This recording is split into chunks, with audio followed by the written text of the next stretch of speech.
Bendiciones. Gloria a Dios. Buenos días, hermanos, Dios les bendiga. Pueden descender, mis hermanos, de la alabanza.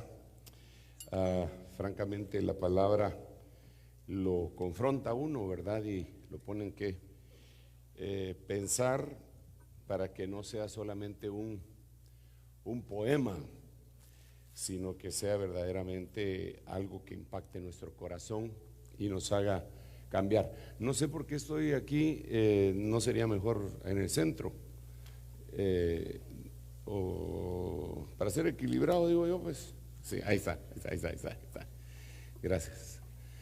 Padre, en el nombre de Jesús te damos muchas gracias, Señor, por tu amor y tu misericordia, por la palabra que ya has empezado a derramar sobre nosotros en este día. Permite que haya lugar en nuestro corazón y que la podamos asimilar con mansedumbre, así como también, Señor, estamos suplicantes de que traigas un espíritu de revelación para poder entender todo lo que el resto del día nos vas a dar por medio de tu palabra y tu espíritu. Danos una palabra apostólica, profética, evangelística, pastoral y magistral. Gracias, Padre, gracias, Hijo, y gracias, Espíritu Santo. Amén, amén y amén. Denle ese aplauso al Rey bendito. Yo quisiera conversar con ustedes, bueno, al respecto de la temática que nos ha sido pues dada por el Señor, incluso el nombre de este retiro. Y quisiera leer este capítulo que entre nosotros se ha ido volviendo un poco famoso, ¿verdad? Ezequiel capítulo 9. Bueno, pues en la Biblia de las Américas lleva un título que fue puesto por los traductores de la misma Biblia, que dice muerte a los idólatras. Pero realmente, bueno, leamos y vamos a ver si eran solamente los idólatras o a qué le llaman idólatras estos traductores.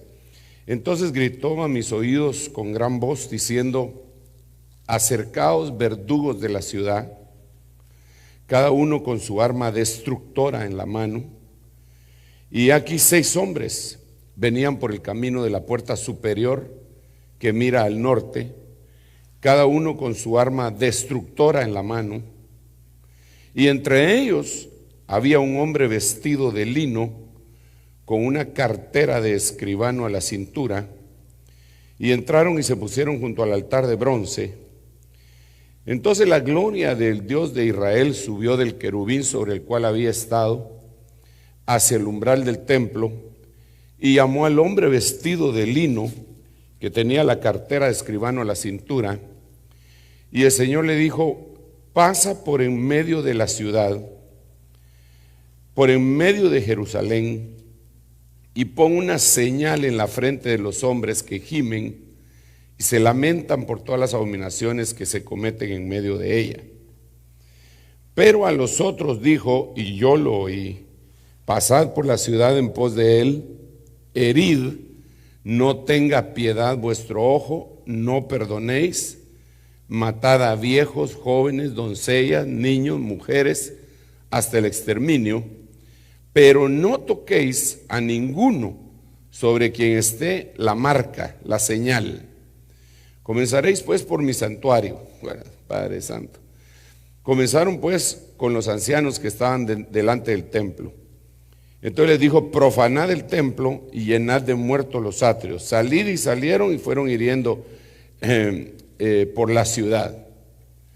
Entonces lo quisiera dejar hasta ahí, pero quisiera leerle una versión que encontré acá, del verso 4, que en donde dice: y le dijo Jehová o Yahvé, pasa por en medio de la ciudad, por en medio de Jerusalén, y pon por marca una tau. Entonces son los marcados, ¿verdad?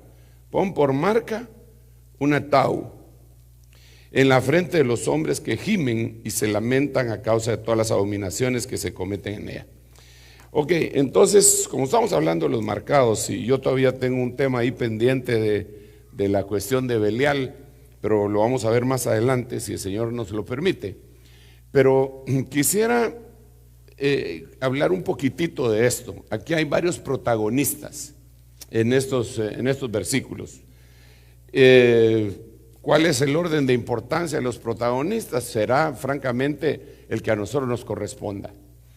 Primero, miro un grupo de gente que ha estado cometiendo abominaciones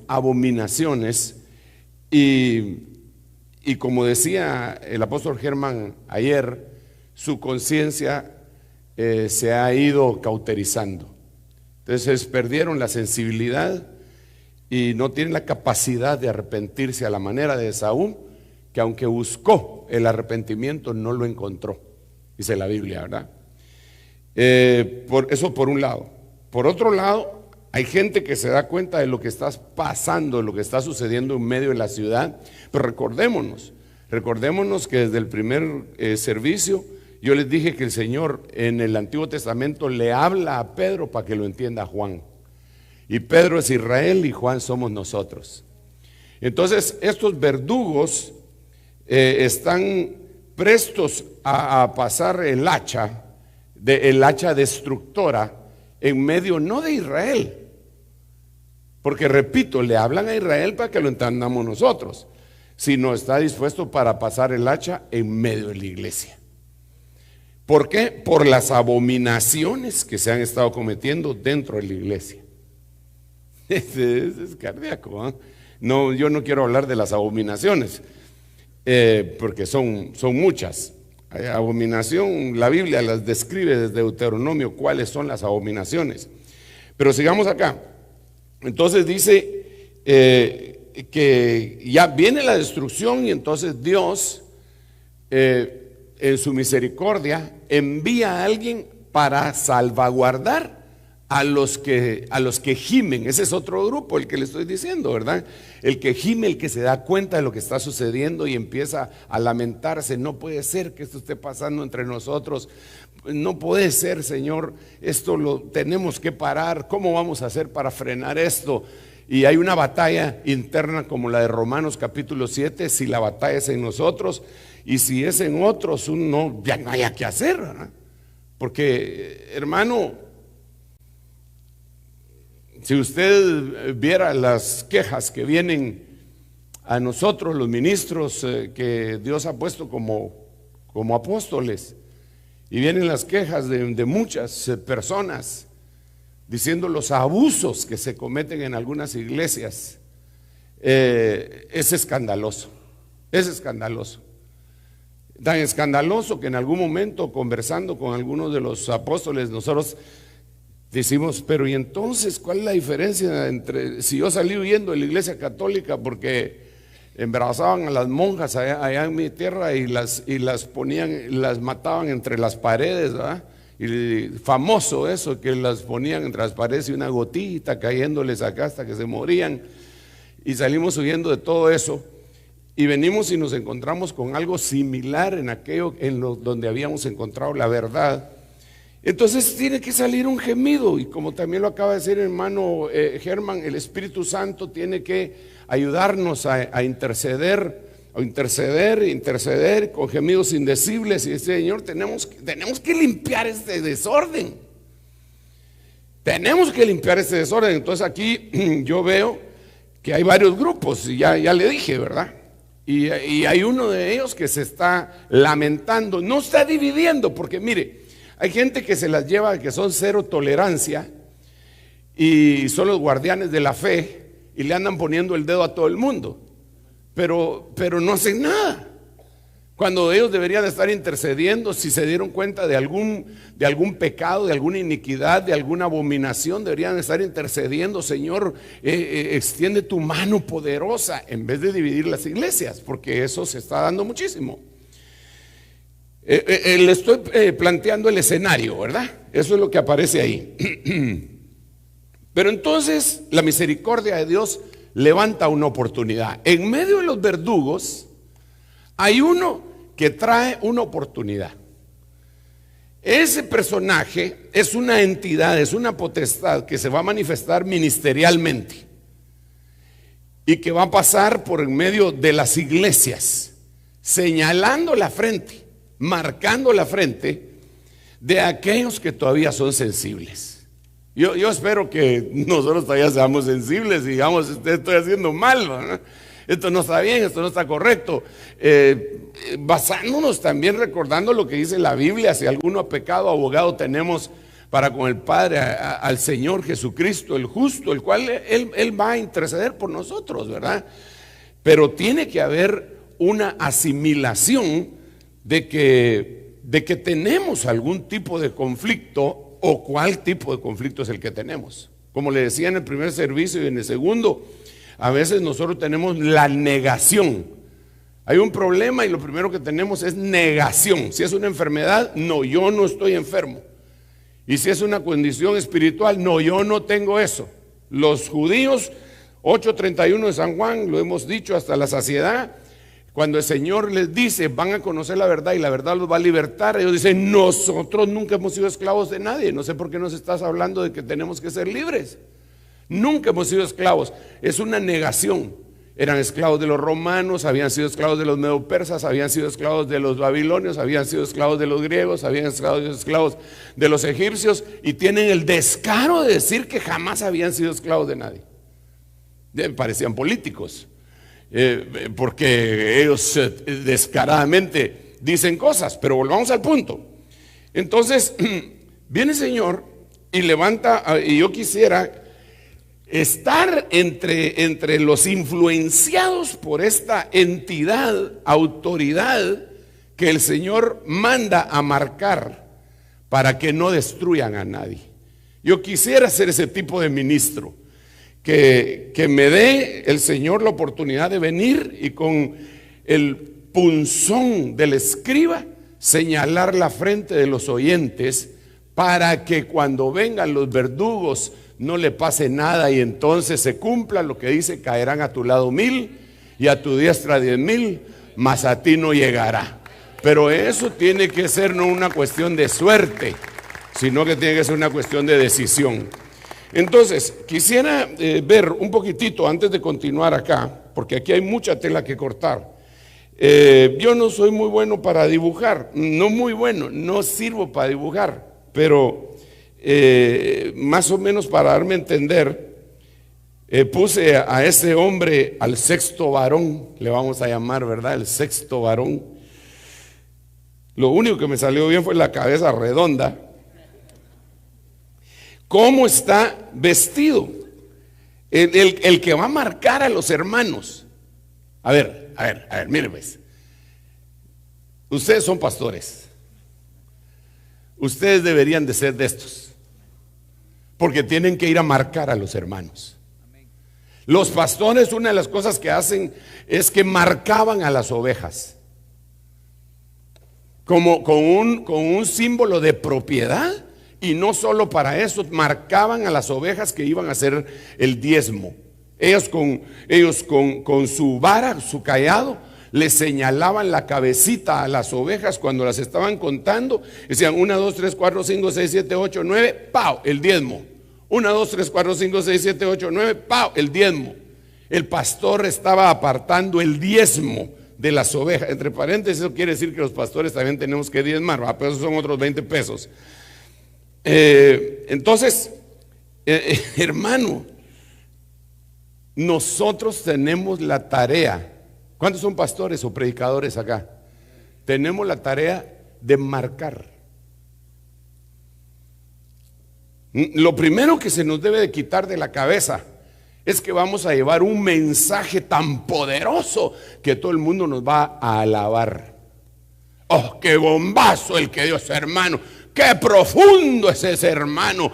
¡Qué profundidad! No. Si es profundo, enhorabuena.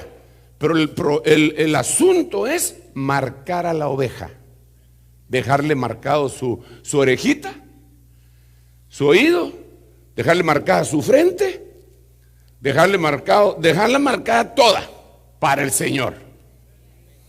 Vaya, pero mire quién es el que hace eso. No es cualquier perico de los palotes. Es un tipo que está vestido de lino, y hay una versión que dice que es un lino fino y blanco. Y cuando le preguntamos a Apocalipsis, dice que esas son las acciones justas de todos los santos.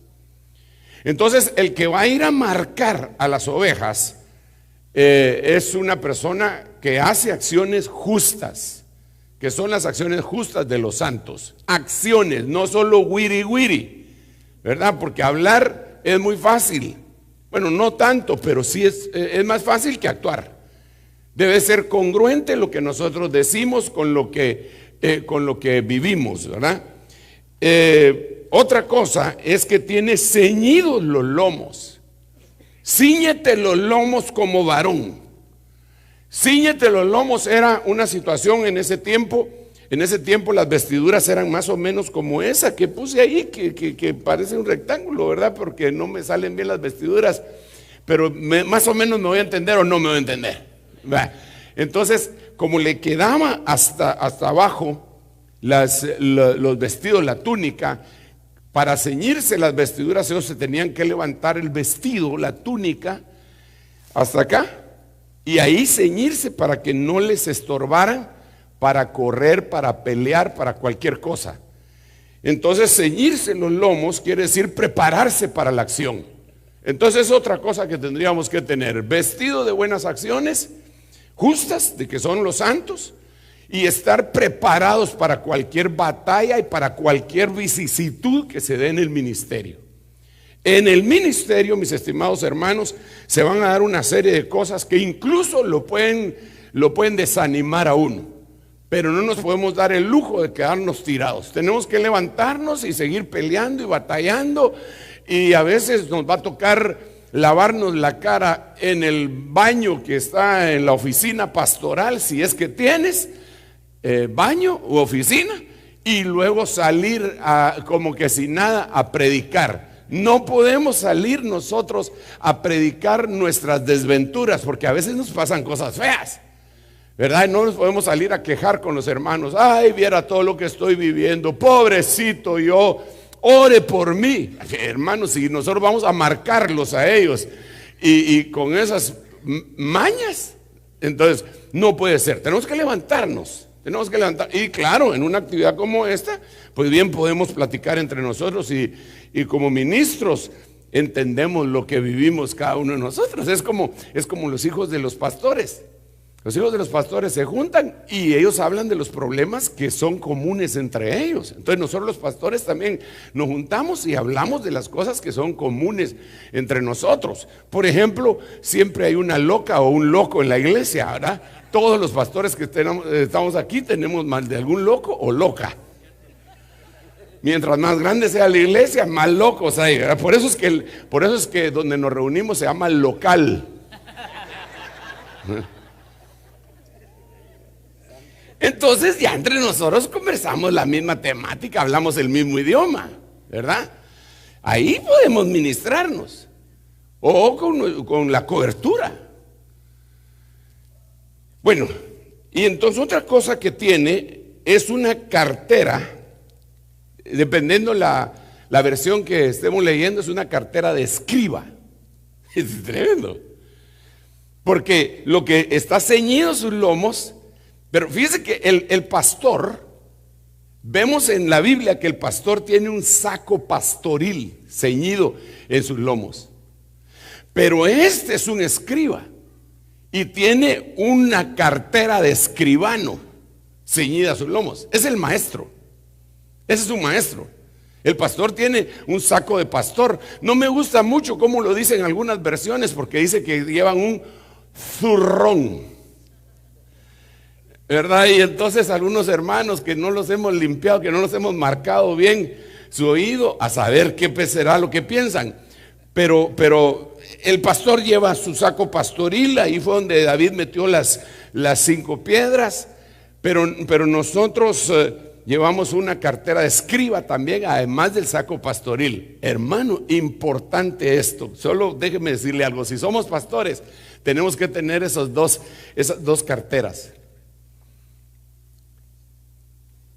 la de pastor y la de maestro. A ver, déjenme explicarles lo que estoy tratando de decir.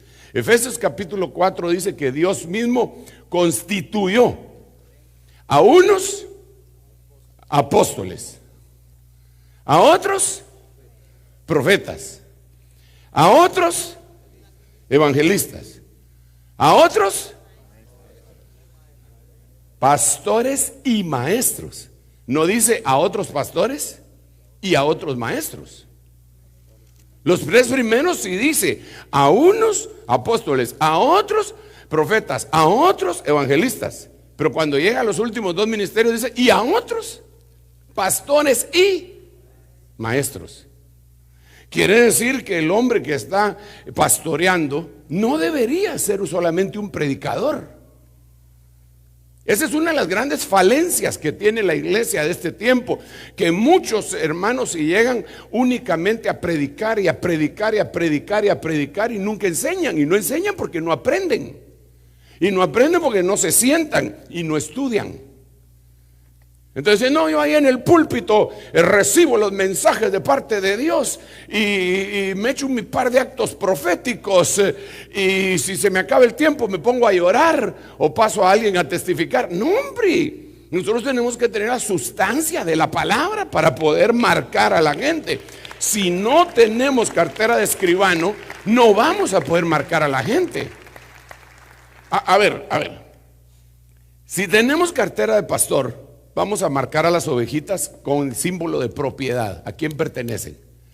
Pero si tenemos cartera de escribano, la vamos a marcar para que no las destruyan. ¿Sí me están dando a entender, verdad que sí? ¿O no?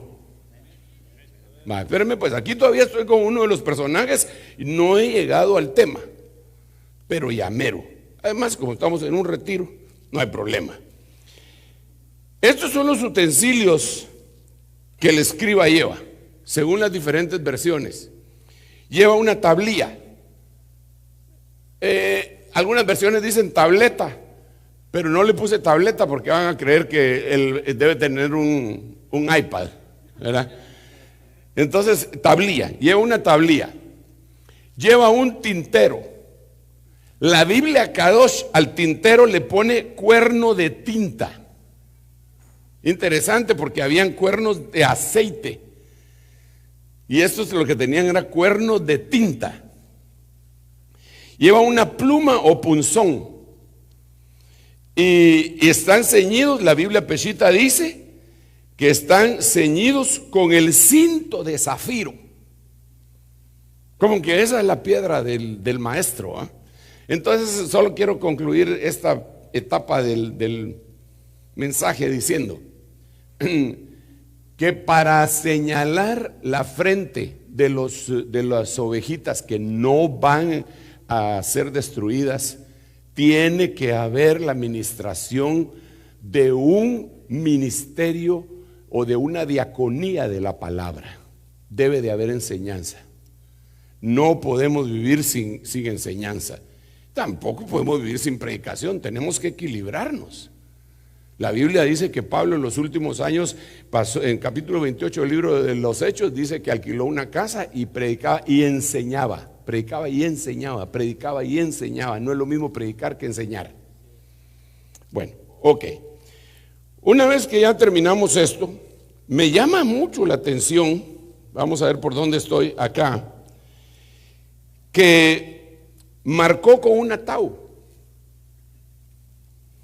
Tau, como todos ustedes saben, es la última letra del alefato hebreo, ¿verdad? Empieza con Aleph, incluso en algunas Biblias que las tradujeron al hebreo, en el Nuevo Testamento, en Apocalipsis dice, no dice yo soy el alfa y la omega, sino que dice yo soy el Aleph y la tau. Jesús es Aleph y tau. Pero al ser la última letra, la número 22 del alefato hebreo, a mí me da a entender como que es un producto terminado. Usted nunca ha comprado, sí ha comprado, de plano. Digamos, si yo compro una michumpa de estas,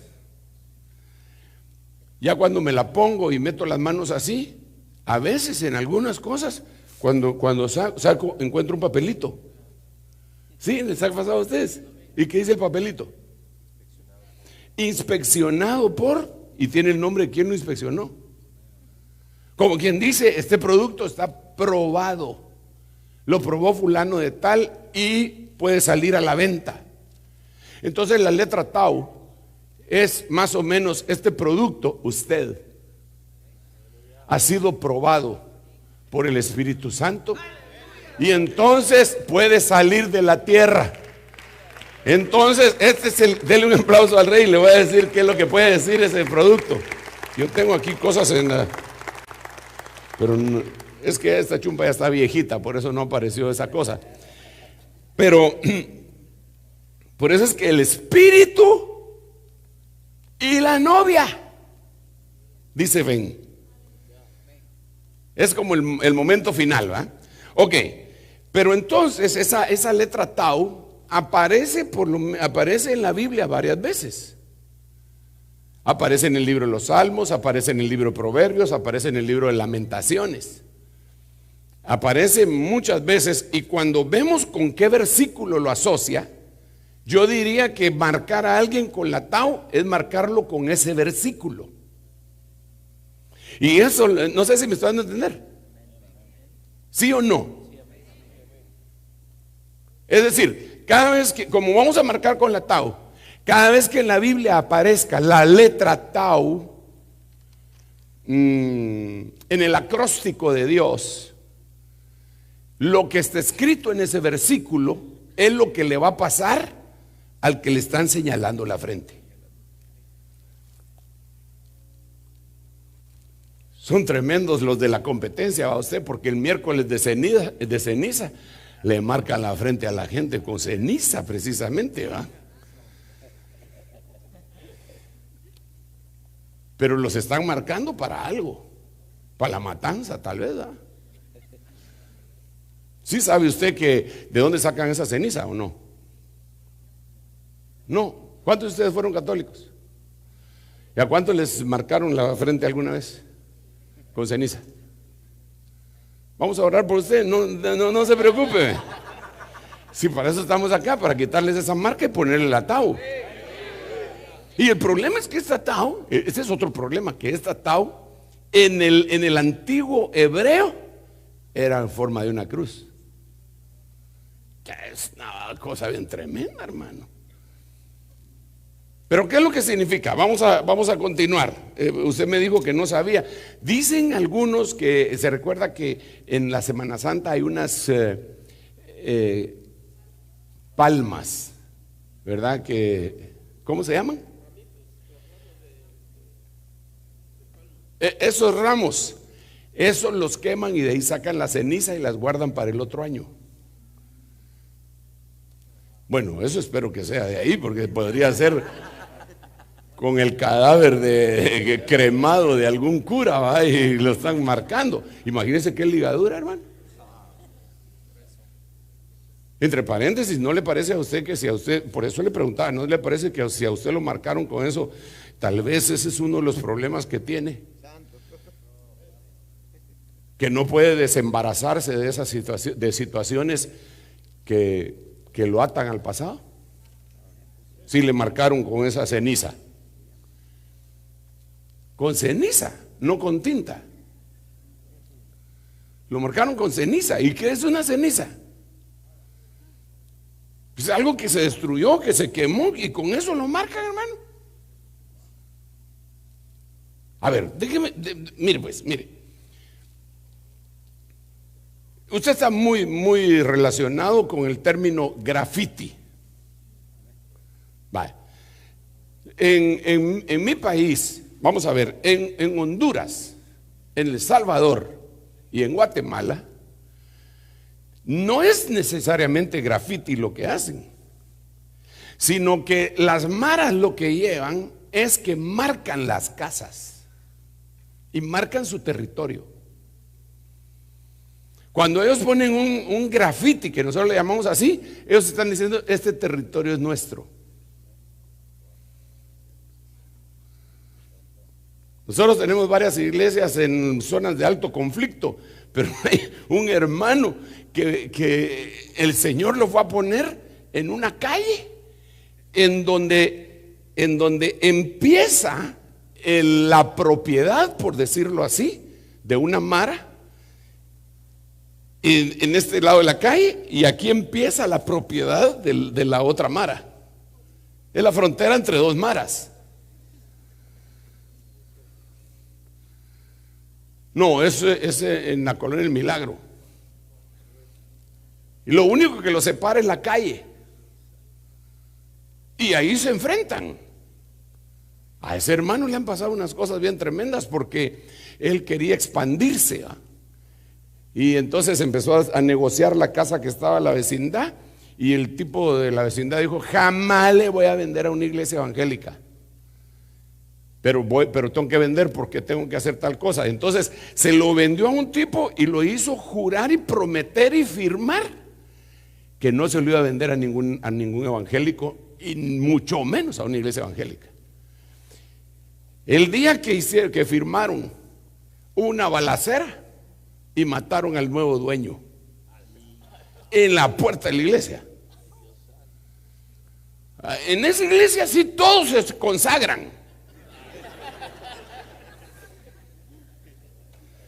Nadie se duerme.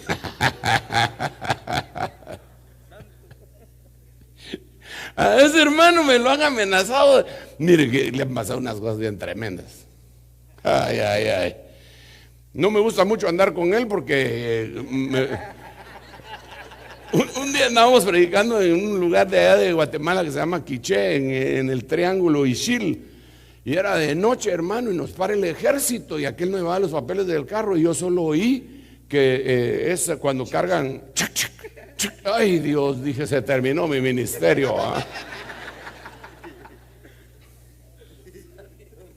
Le pasan unas cosas tremendas. Otro día lo amenazó el jefe de una mara porque se quería llevar a una patoja de la iglesia. Y entonces le dijo: no, tú eres mi hija y no te vas. Pero nada de que mi hijo por aquí, mi hija por allá, como los pastores, que hijo, hija, pero no los trata como tal. Este sí se paró y le mandó a decir al marero: no, esta es mi hija y no se va a ir con vos. Pues te mato, le dijo. Pero no se vale. Al día siguiente agarraron al marero, que no lo habían podido agarrar. Al día siguiente ahora está en el botiquín guardado. Bueno, lo que le estaba contando pues es que los mareros marcan territorios, pero no solo eso, sino que hay algunas marcas que ponen en las paredes en donde después de cierta vigilancia ponen: esta casa permanece vacía todo el día, los ocupantes vienen hasta en la noche. En esta casa hay niños. Tienen marcas específicas. ¿Ha visto usted cuando agarran a un marero y le toman fotos y empieza a hacer no sé qué señas con las manos? Y ahí están mandando los mensajes. Están mandando mensajes, y los medios de comunicación no lo sabían y participaban. Por ejemplo, habían algunos que estaban en alguna cárcel. Me estoy deteniendo demasiado en esto, pero solo para enfatizar lo de las marcas. Habían unos que los agarraban, y luego cuando los llevaban al tribunal y los fotografiaban, ellos empezaban a hacer señas, y descubrieron que estaban diciendo: tenemos muy poca presencia de nuestra mara en esa cárcel, así que la otra mara es la que está mandando, mándennos más homies. Entonces delinquían otros para que los metieran y llegaran a la cárcel, y entonces apoderarse de la prisión con marcas. Entonces, ¿no será que en lo espiritual un marero con sotana te marcó? Marero espiritual, pues, porque mara quiere decir amargura, ¿va? Este es vulnerable de tal hora a tal hora, y todo el día pasas bien, y cuando llegas ahora, un ataque tremendo. Bueno, pero continuemos aquí. Entonces ahora te venimos a quitar esa marca y a poner un ataúd. A ver, ¿cuántos se van a dejar poner el ataúd? de parte del Espíritu Santo y de parte de la palabra. Entonces, miremos en qué versículos aparece esta tau y miremos cómo nos van a marcar.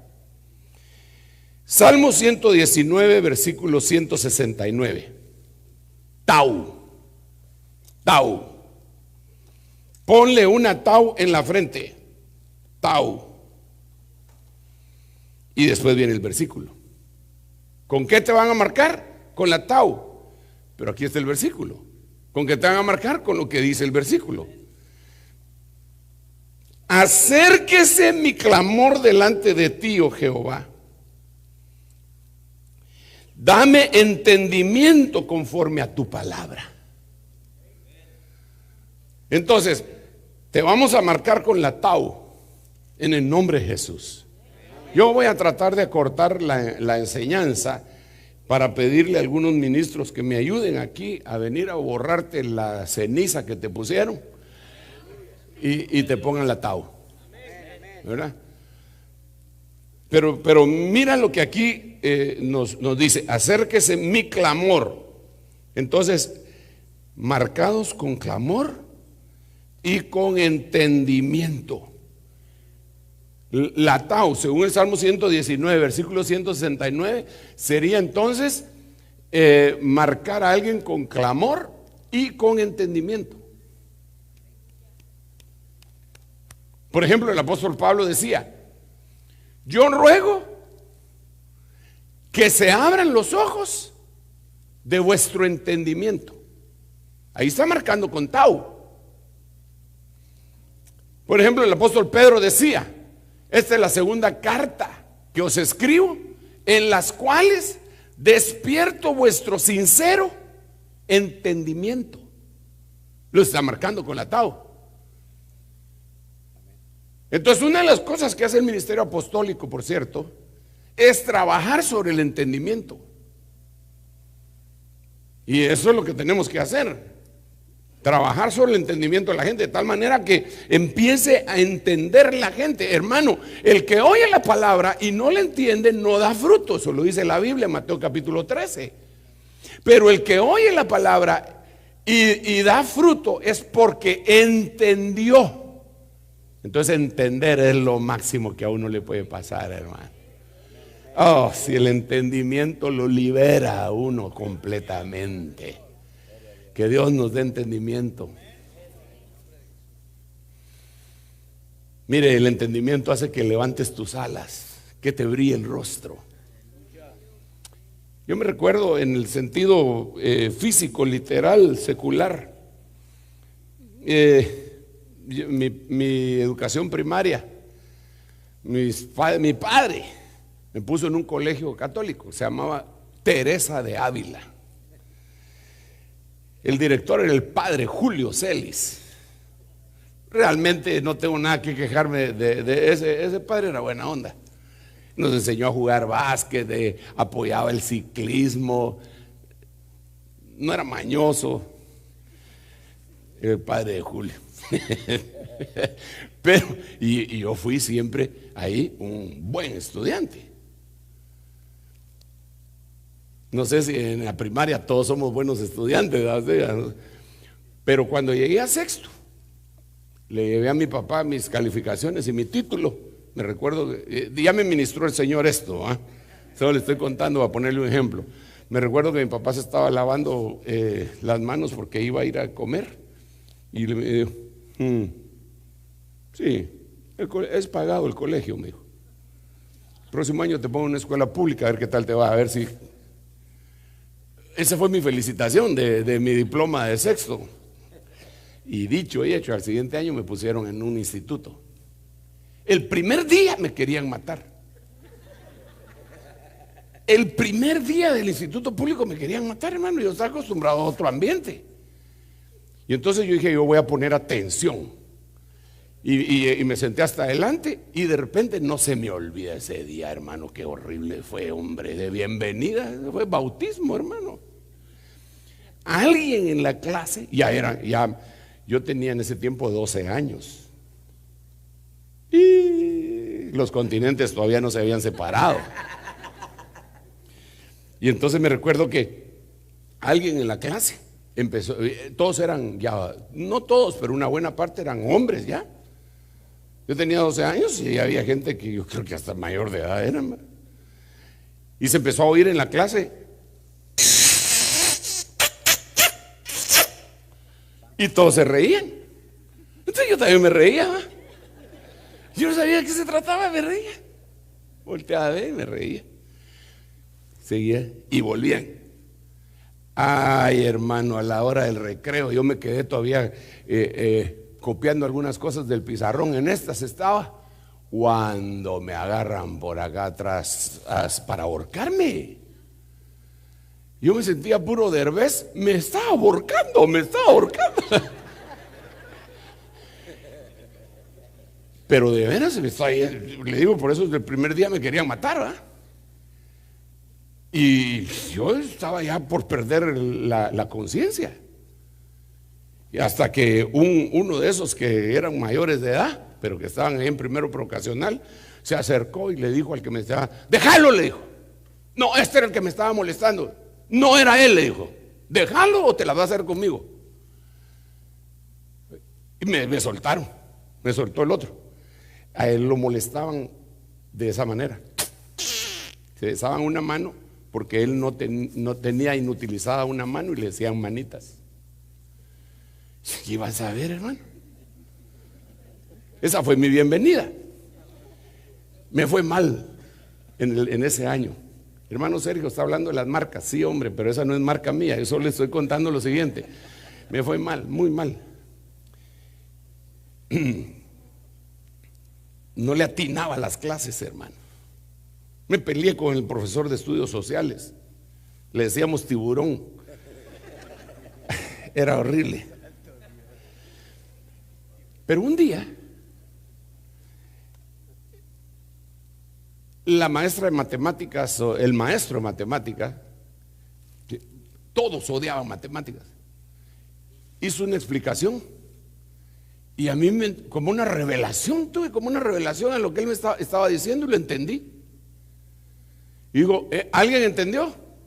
Yo dije, pase al pizarrón, vamos a ver si entendió. Y me puso un problema, como lo entendí, lo resolví. ¿Se dan cuenta? Este es nuevo. Un montón de viejos que han repetido, aquí están. Miren ese. Ay, hermano, yo me sentí Tarzán. Entendí. Matemática se volvió ese año mi clase preferida. ¿Por qué? Porque entendí. Hay un montón de hermanos que llegan a la iglesia y están repitiendo primero provocacional en la iglesia y no entienden nada. Y quieren ahorcar a los hermanos, a los nuevos.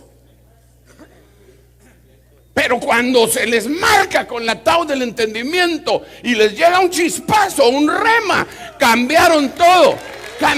Dice, wow, qué tremendo. Eso es extraordinario, porque lo marcaron con la tabla del entendimiento. Mientras no lo marquen, hermano, solo llega a fastidiar a los otros hermanos y odia a los hermanos que sí entienden.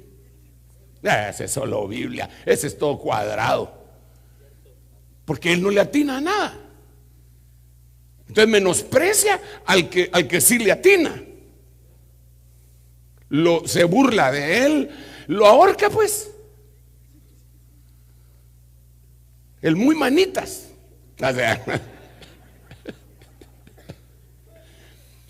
Pero cuando él lo entiende, la Biblia dice que el entendimiento hace que le brille el rostro a uno, cambia todo. Entonces yo lo que deseo con todo mi corazón es marcarlo con la tabla del entendimiento. Aleluya. El entendimiento es extraordinario y tiene enemigos. El entendimiento tiene enemigos y hay que derrotarlos para que nuestro entendimiento florezca. ¿Cuántos quieren entendimiento? ¿Cuántos quieren tau de entendimiento? Hoy en un momentito vamos a orar. Espérenme, híjole, me quedan 7 minutos. Padre Santo, ya debería haber terminado para que le borremos las cenizas a usted. Pero aquí hay otra cosa en esta tau. Acérquese en mi clamor. O sea que el atao, el que lo marcaron con la atao, ese no ora solamente, ese clama, ese clama, ese no ora solamente, ese clama. Pero óigame pues, entonces nos vamos a la Biblia, empezamos a ver quiénes clamaron y por qué clamaron.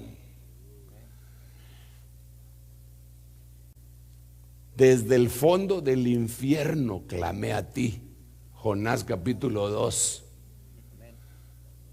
Desde el fondo del infierno ha subido a mí el clamor de los hijos de Israel. Los tenían cautivos en Egipto. El clamor de todo el pueblo subió hasta el Señor por el pecado en Génesis capítulo 6. Entonces te quiero decir algo. Esos problemas que has estado teniendo, que ya te mandaron la carta de deportación y te cambiaste de estado y estás acá, pero ya con cruz y calavera, marcado, con ceniza. Eso cada vez que vas pasando por donde hay un retén policíaco o hay un policía o miras al ICE, clamas: Señor, ayuda. Y pasa la patrulla de largo: gracias, Padre, aleluya. O cuando se enferma uno, o cuando no hay recursos económicos, o cuando hay un fracaso en la familia, que son variados, porque en la familia pueden haber diferentes tipos de fracasos. Puede ser que el papá y la mamá, en las cabezas de la familia se están peleando y divorciando, se podría ser un fracaso, pero también una de las hijas, qué sé yo, salió embarazada, es otro fracaso, o que uno de los muchachos se enamoró de una patoja que era terrible, y el otro uno lo mira ahí triste toda la vida. Ese es otro fracaso, ¿ah? Pero eso hace que uno empiece a clamar, ya no a orar, a clamar. Así que si has estado pasando por algún momento tribulacionario, es porque te están marcando con la atao, porque está saliendo el clamor de tus entrañas. Ya no es lo mismo orar que clamar, hermanos. Y cuando uno tiene necesidad, ¿qué le importa quién lo mira, hombre? Mire, le voy a poner el ejemplo: aquella mujer que tenía 12 años de flujo de sangre. Imagínese por favor la anemia que tenía esa señora. Imagínese la anemia que tenía. 12 años de hemorragia continua. Si está establecido que, digamos, la hemoglobina hematocrito de los varones está entre 12 y 14. Y la de las mujeres puede estar en lo normal de 10 a 12. Y dice que puede estar en lo normal por su periodo menstrual, porque pierden sangre. Ahora imagínense cuánto tenía de hemoglobina hematocrito esa doña. 12 años. Si lo normal que con 4 días estén entre 10 y 12. 12 años. Ella no tenía fuerza, ni dinero, se lo habían quitado. Ahora, ¿qué hacía? ¿Qué hacía? Clamar. Todo lo que le queda era clamar. Pero ya no sabía que la querían marcar con la atao. Cuando vio pasar a Jesús, ¿qué le importó que dijeran los demás? ¿Qué le importó si iban a decir que era clavera? ¿Qué le importó? Nada, no le importó nada. Ella debe haber tenido una buena posición económica, que aguantó 12 años y los médicos sacándole la plata. Pero ese día dijo: a mí qué me importa, yo me tiro al suelo. Y se tiró al suelo entre aquel mar de pieses. Y se jalaba, se iba y decía: si tan solo toco el borde de su manto, cereza. ¿Qué me importa si estos me patean? ¿Qué me importa? No le importó nada, clamó, clamó. Si tienes una necesidad, ya. Yo miro gente, hermano, que voy a orar por usted. Sí, hermano, con mucho gusto, permítame un segundo. No, si no te van a nombrar caballero. Con una rodilla se arrodilla. Cuando uno tiene necesidad, se tira al suelo, hermano. Y entonces la Tao habla de clamor y de entendimiento. Aleluya, el tiempo se ha terminado. 1 minuto con 40 segundos. Y tanto que hay que hacer, hermano, que tenemos que quitar la ceniza.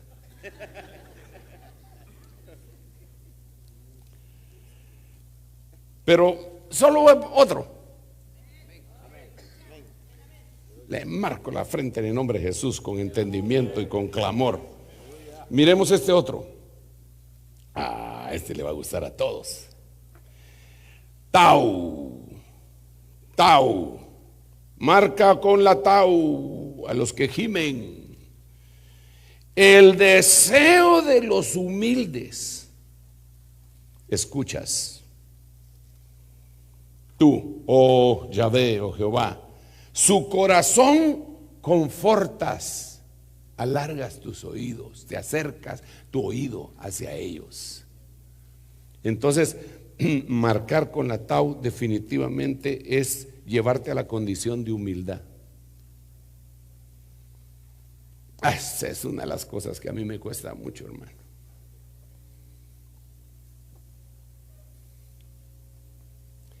Yo creí que yo era humilde. A lo macho. Yo creí que yo era humilde. Y entonces, algunos de mis hermanos con los cuales yo crecí, hermanos en Cristo, a la fecha no me quieren. Algunos otros sí, ¿verdad? Pero varios no me quieren. Por cierto que no están con nosotros. Y yo siempre les eché la culpa a ellos, ¿verdad? Carnales, envidiosos.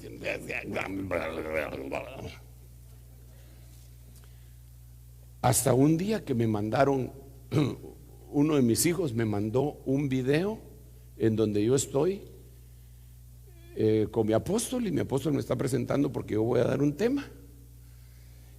Y entonces me miro y me caigo tan mal.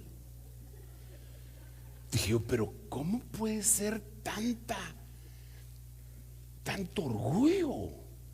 No, hombre, que no, ese no soy yo, señorita Laura.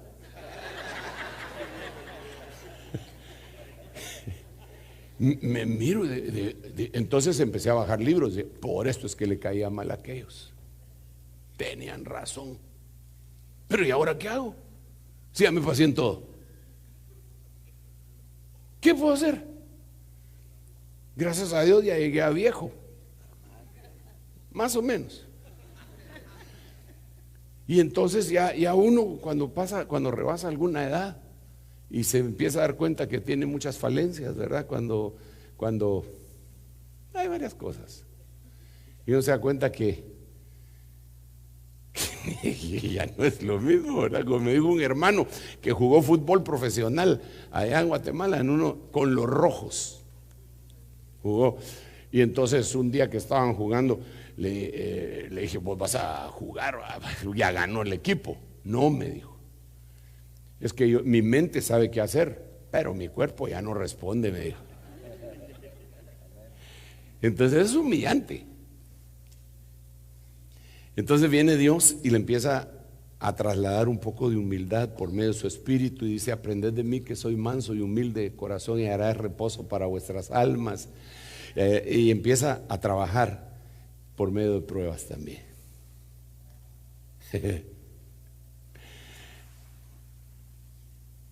Imagínense que en Guate No quiero sonar, como estoy hablando de eso, no quiero sonar creído, pero hay bastante gente que me conoce.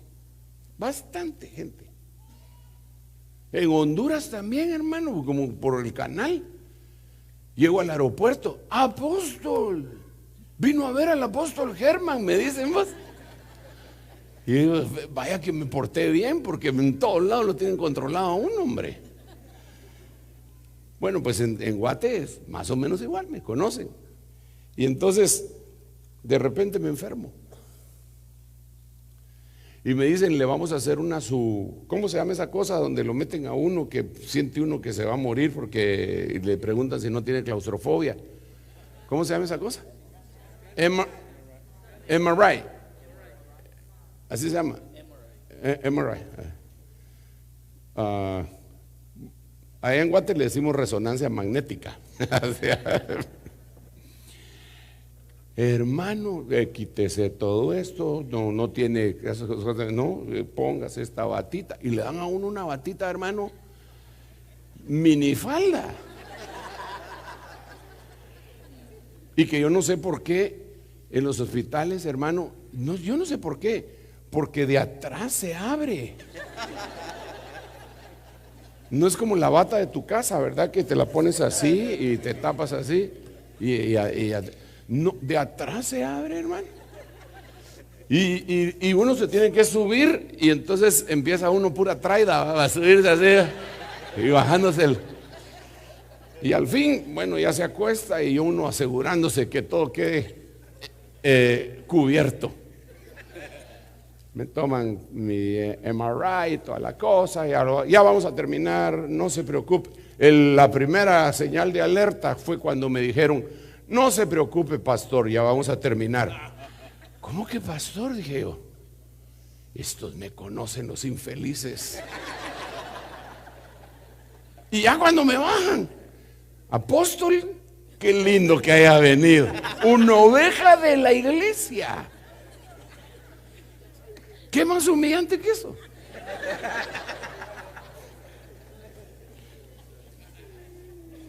Dile al que tienes a la par, Dios te quiere hacer humilde.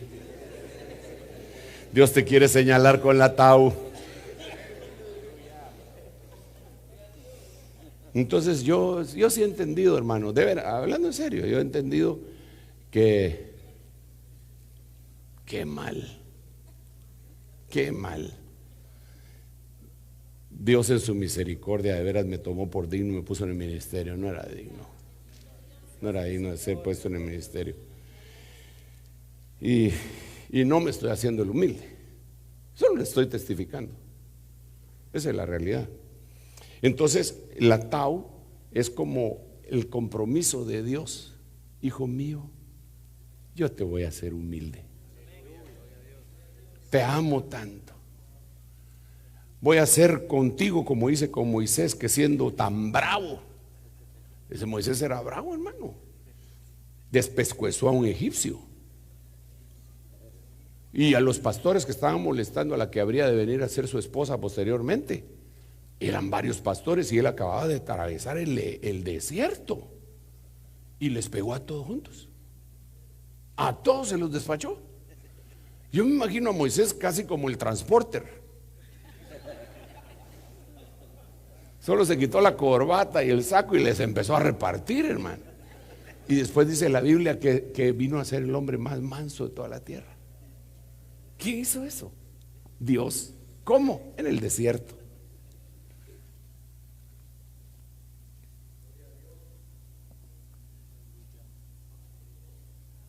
A ti te han trabajado aquí. Algunos no aprenden. Porque cuando regresan a su país, regresan con tufos. ¿Qué es esto? Y uno le dice, el nombre se te olvidó, pero el meneadito no, atole. Pero aquí fue tu oportunidad en tu casa. Ni la cama hacías. Y aquí, baños chucos de gringos.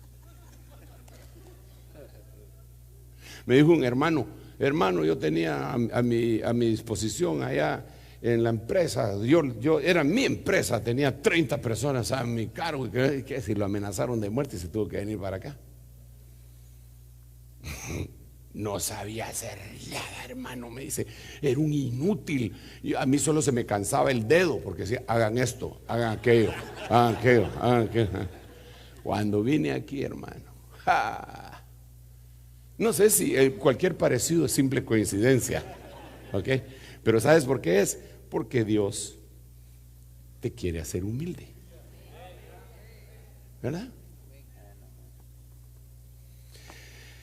Ok, dejémoslos aquí. ¿Me ayudan a orar? ¿Me ayudas, Germancito? ¿Me ayudas, Marito? Aquí, a quitarle la ceniza a los hermanos. Como son los predicadores, por eso les he pedido favor a ellos, ¿verdad?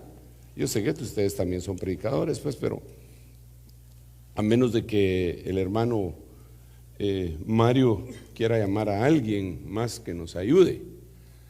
No se preocupe, no va a ser largo la situación. La liberación de alguien y la bendición no depende del tiempo de la oración. ¿Cuánto tiempo oró Pedro cuando el Señor lo sacó del agua?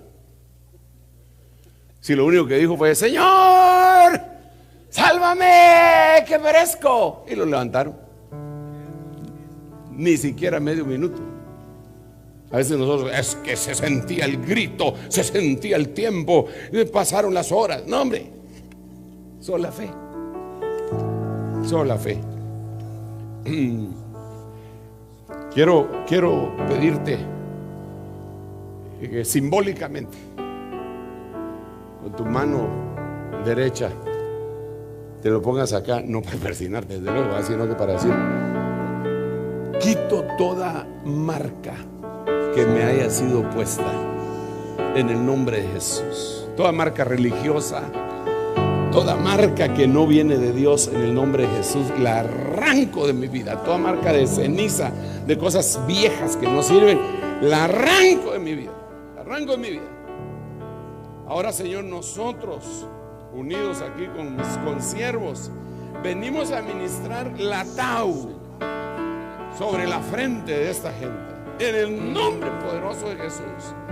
Dale, Señor, la capacidad de clamar. Dale, Señor, la capacidad, Señor, de tener el entendimiento. Dales la fuerza del entendimiento que dice tu palabra. Y, Señor, dótalos de la virtud de la humildad, Padre, para que se empiece a ver el marcaje de la tau en las frentes de tus siervos. En el nombre de Jesús, en el nombre de Jesús, en el nombre de Jesús. Padre Santo, en el nombre de Cristo, esta mañana, mi Dios, que tú puedas ver el corazón de cada uno. En Señor, medio del clamor queremos salir marcados, quitar toda marca negativa en el nombre de Cristo. Que tú pongas ahora tu marca. No podemos llevar dos marcas, solo llevaremos la tuya en el nombre de Cristo.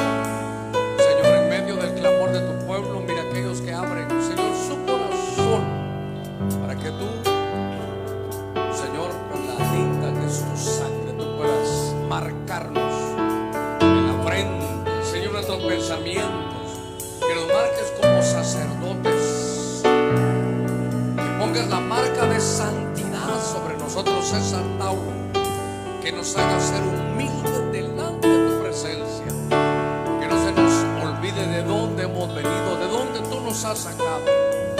Bendigo, mi Dios, por nombre a cada uno que con su corazón abierto, Señor, esa puerta en su mente, dótalo de entendimiento, saber de tus planes, saber de lo que tú deseas hacer, Señor, en medio de nosotros. Bendigo, Señor, a tu pueblo, cada uno por nombre. Extiende tú tu mano, utiliza la mano de cada uno para que sean sellados, marcados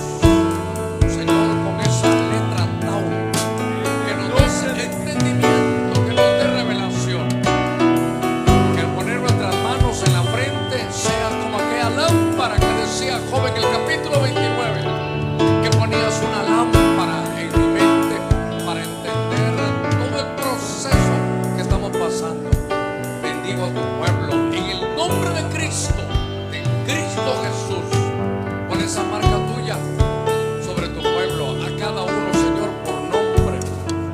Te pido, mi Señor, que tú hagas una obra especial, una obra especial. Que nos llenes de humildad, que el clamor, que tu nombre esté sobre nosotros. Tu nombre, Señor, es nuestro oficio sacerdotal. Este es un evento que nació en tu corazón para quedar, Señor, marcados. Márcalo por tu espíritu. Y que el escriba divino venga a poner un espíritu, Señor, de enseñanza. No solo para dar, sino para recibir tu enseñanza. Entender tu propósito en cada uno de nosotros. Padre, gracias porque tú eres un Dios bueno. Gracias porque estás en medio de nosotros marcando. Dígale, márcame, no me voy a ir de este lugar sin esa marca. En el nombre de Márcame, mi Señor, pon esa letra. Tú estás procesando mi vida. Te lo pido en el nombre de Cristo. En el nombre de Jesús. Una lámpara que alumbre, Señor, tu buena palabra. Una lámpara que alumbre, Señor, en medio de todo el desarrollo, el camino sobre tu sierva. Señor, gracias. En el nombre de Jesús. Esa marca tuya, vamos a ir diferentes, vamos a ir, Señor, con un espíritu de oración, de búsqueda, que no va a ser nada, Señor, humano, sino que sea de tu espíritu. Pido que nos marques hoy, que sea el Espíritu Santo el que nos marque. En el nombre de Jesús, llévanos, Señor, marcados hoy. Ese es todo el proceso y el proyecto de todos estos días. Marca por cuanto has buscado, por cuanto te has expuesto a mi buena palabra, dice el Señor. Estoy marcándote hoy. Hoy estoy empezando una nueva etapa en tu vida. En el nombre de Cristo, sí, en el Señor. nombre de Jesús. En el nombre de Jesús. Mira, hermano, la palabra ha sido muy específica. Y hay también ministraciones que a veces el pueblo ha recibido de carácter negativo, que también pueden ser como marcas que nos están impidiendo el desarrollo, nos están impidiendo aún la capacidad de pensar y de retener lo que Dios está enviando. Así es que cada quien en este momento examine su vida y comience a renunciar a esas ministraciones que le dieron desde su infancia, desde edades tempranas, o tal vez en algún otro ministerio que lo marcaron negativamente con alguna maldición. Entonces este es el momento. Vamos, comienza a renunciar a esas ministraciones. Ahí en su frente, ahí donde está la capacidad de la lógica, del razonamiento, donde se procesa también la palabra que te envían, ahí en tu corteza prefrontal. Ahora, en el nombre poderoso de Jesús, Señor, creyendo en el poder de tu palabra que se nos ha sido entregada en esta hora, Dios mío, con la fe nos aferramos a ella, tomamos esa palabra, Señor, para que venga esa administración nueva del Espíritu a nuestra vida, Señor, y que sea desarraigado todo aquello que me está impidiendo el desarrollo. Ministraciones en el pasado que nos hayan dado, Señor, donde nos anularon, donde nos ataron, donde nos hicieron que nos estableciéramos en un pensamiento tradicional, en un pensamiento de no prosperar, de no retener el mensaje de Dios. Ahora venimos, Señor, ministrando esa marca de Dios que venga, Señor, a terminar el producto de aquello que tú comenzaste, Señor, en nuestra vida. Tu palabra dice que el que comenzó la buena obra en nosotros, poderoso es para perfeccionarla. Señor, quitamos todo pensamiento de complejo, quitamos temores, quitamos, Dios mío, todo aquello que no nos está permitiendo avanzar. Señor, lo que ha embotado nuestro pensamiento, lo que no nos permite darnos cuenta del tiempo y de la realidad que estamos viviendo. Ahora quitamos toda marca de las tinieblas, toda marca religiosa, toda marca de ministraciones negativas, toda maldición la venimos anulando. Todo temor en nuestra vida, Señora. Todo voto que se haya hecho, todo voto que se haya hecho, todo voto que se haya hecho, Padre, en el nombre de Jesús, ministramos esa palabra que liberta.